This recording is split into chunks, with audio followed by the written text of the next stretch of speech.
નમસ્કાર વિદ્યાર્થી મિત્રો, આજે આપણે ધોરણ 12 નામાના મૂળ તત્વો પ્રકરણ 2 ભાગીદારી પેઢીના વાર્ષિક હિસાબો એમાં દાખલા નંબર 11 સલીમ અને સબાના બે ભાગીદારો છે, તેમની ભાગીદારી પેઢીના વાર્ષિક હિસાબો આપણે તૈયાર કરવાના છે। તો એ દાખલામાં જે કંઈ પણ હવાલાઓ છે કે જેની બે નોંધ થાય છે એ હવાલાઓની સમજૂતી આપણે લઈશું। પહેલો હવાલો છે સલીમ રૂપિયા 4000 ની મૂળ કિંમતનો માલ અંગત વપરાશ માટે લઈ ગયો, પરંતુ તેનું નામનું ચોપડે લખાયું નથી। સલીમ 4000 ની મૂળ કિંમતનો માલ અંગત વપરાશ માટે લઈ જાય છે।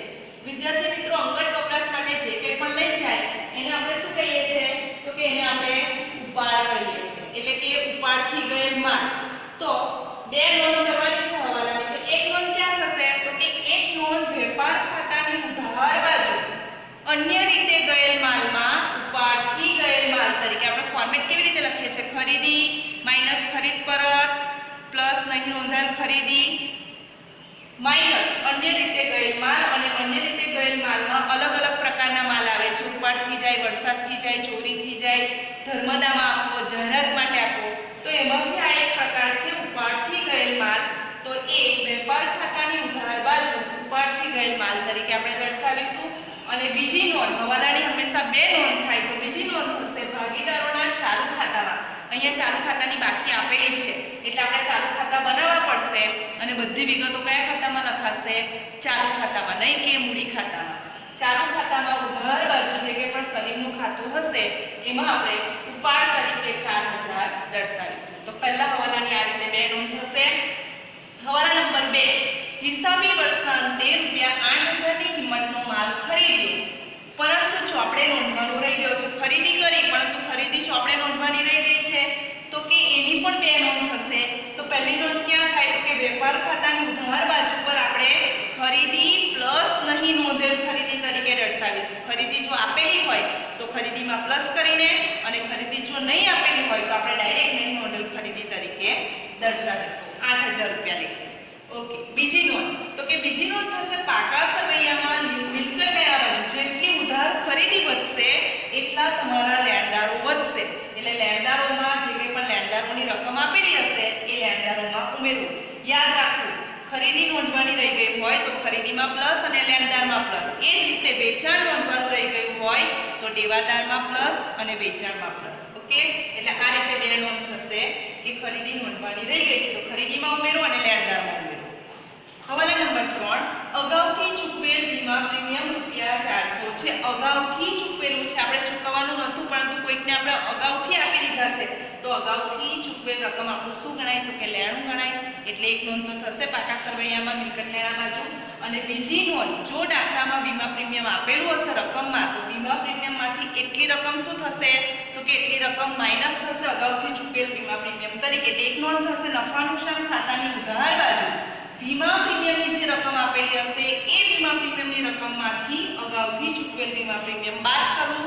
અને બીજી નોંધ થશે પાકા સરવૈયામાં મિલકત લેણા બાજુ અગાઉથી ચૂકવેલ વીમા પ્રીમિયમ એ આપણું લેણું છે એટલે લેણા તરીકે। નંબર 4, દેવાદારો માટે ₹800 નું લેણું હવે વસૂલ થઈ શકે તેમ। હવાલા નંબર 4, દેવાદારો માટે ₹800 નું લેણું હવે વસૂલ થઈ શકે તેમ નથી, અને દેવાદારો પર 5% ગણફાદ અનામત આપો। લેણું વસૂલ થઈ શકે તેમ નથી એટલે કેટલા રૂપિયા એની પાસેથી મળી શકે તેમ નથી, અને એ શું કહેવાશે? તો કે ગણફાદ કહેવાશે। તો એની પહેલી નોંધ, નફા નુકસાન ખાતાની ઉધાર બાજુ આપણે ફોર્મેટ લખીએ છીએ ગણફાદ કા પ્લસ ગણફાદ હ પ્લસ ગણફાદ અનામત હ માઈનસ ગણફાદ અનામત કા। તો ત્યાં લખીશું। અને બીજી નોંધ, પાકા સરવૈયામાં મિલકત લેણા બાજુ જે તે દેવાદારો આપેલા હશે દેવાદારોમાંથી શું કરીશું? બાદ કરીશું હવાલાની ગણફાદ। તો બે નોંધ થશે, એક નફા નુકસાન ખાતાની ઉધાર બાજુ, એક પાકા સરવૈયામાં મિલકત લેણા બાજુ। અને 5% ગણફાદ અનામત આપો। તો ગણફાદ અનામત ગણફાદની રકમ ગણાઈ જાય પછી જે માઈનસ કરીએ છીએ એના ઉપર આપણે શું કરીશું? 5%। એ પણ બે નોંધ ધ્યાન થશે। હવાલા નંબર 5, દેવાદારો પર વટાવ અનામતની જરૂર નથી। આપણને જો રકમ આપી હોય 2% વટાવ અનામત ગણો તો આપણે ગણીએ છીએ દેવાદારો પર ગણીએ, અને એક નફા નુકસાન ખાતાની ઉધાર બાજુ આપણે વટાવમાંથી માઈનસ કરીએ। પણ અહીંયા એવું કીધું કે વટાવ અનામતની જરૂર નથી, એટલે આ વટાવ અનામત ક્યાં આપેલો હશે? તો કે આ વટાવ અનામત કાચા સરવૈયામાં આપેલો હશે। તો એ વટાવ અનામત આપણે કાચા સરવૈયામાંથી જરૂર નથી તે ક્યાં લખીશું? નફા નુકસાન ખાતાની જમા બાજુ। એક જ નોંધ કરીશું। ક્યાં એક જ નોંધ કરીશું?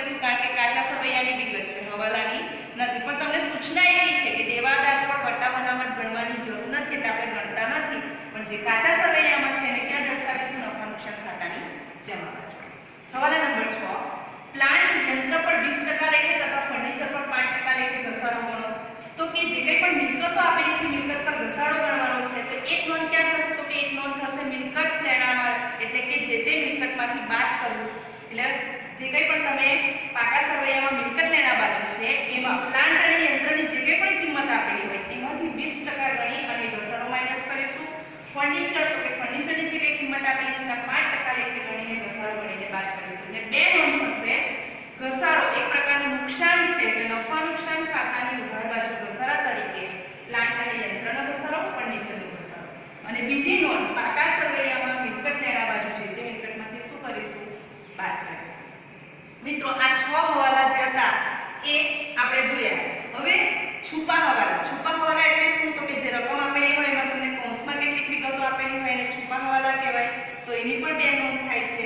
તો એક છુપો હવાલો અહીંયા છે ભાડે પટ્ટે લીધેલ મશીનરી અને કૌંસમાં આપેલું છે 1, 4, 16 થી 5 વર્ષ માટે. એટલે 5 વર્ષ માટે આપણે એ રકમ માંડી કાઢવાની છે. તો મશીનરી કેટલી છે? તો કે મશીનરી 60,000 છે. તો 60,000 ની રકમ 5 વર્ષ માટે માંડી કાઢવી એટલે 60,000 ભાગ્યા 5 કેટલા થશે? 12,000. તો 12,000 ની રકમ માંડી કાઢવી તો મશીનરી 60,000 માઈનસ માંડી કાઢી 12,000 એટલે કેટલા લખીશું આપણે? 48,000. ક્યાં લખીશું 48,000? તો કે પાકા સરવૈયામાં મિલકત લેણા બાજુ લખાય મશીનરી મિલકત છે. મિલકતમાંથી માંડી વાળી રકમ માઈનસ કરીને 48,000. અને બીજી નોંધ ક્યાં લખાશે? તો કે માંડી વાળી એટલે નુકસાન થયું, નફા નુકસાન ખાતાની ઉધાર બાજુ. એટલે છુપા હવાલાની પણ બે નોંધ થશે. આ ખાસ ધ્યાનમાં રાખજો. બીજો એક છુપો હવાલો છે કે સબાનાની લોન.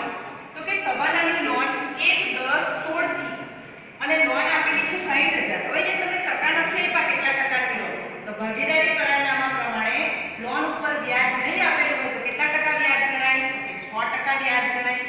60,000 ના 6% કેટલા થશે? 3600. અને કેટલા મહિનાનું વ્યાજ ગણવાનું છે? તો કે 1, 10, 16 થી 31, 3, 17. તો કેટલા મહિનાનું થશે? તો કે 6 મહિના. તો 6 મહિનાનું વ્યાજ ગણીએ કેટલું થશે? 3600 ના અડધા 1800. લોન આપણે જ્યારે ચૂકવીએ ત્યારે લોન પ્લસ લોનનું વ્યાજ સાથે ચૂકવવું પડશે. એટલે મૂડી દેવા દેવું છે લોન. મૂડી દેવા જે લોન 60,000 પ્લસ 1800 એટલે 61,800 અને લોનનું વ્યાજ આપવા માટે ખર્ચ છે. એટલે બીજી નોંધ ક્યાં થશે? તો કે બીજી નોંધ થશે નફા નુકસાન ખાતાની ઉધાર બાજુ. તો મિત્રો આ રીતે 6 હવાલા અને જે બે છુપા હવાલા છે એની નોંધ કરીને કાચા સરવૈયાની જે કંઈ પણ વિગતો છે એની એક જ નોંધ થશે. એ લખીને તમારે આ દાખલો ગણવાનો છે. અને પછી 12મો જે દાખલો છે એના કેટલાક હવાલાઓની સમજૂતી આપણે નેક્સ્ટ વિડિયોમાં જોઈશું.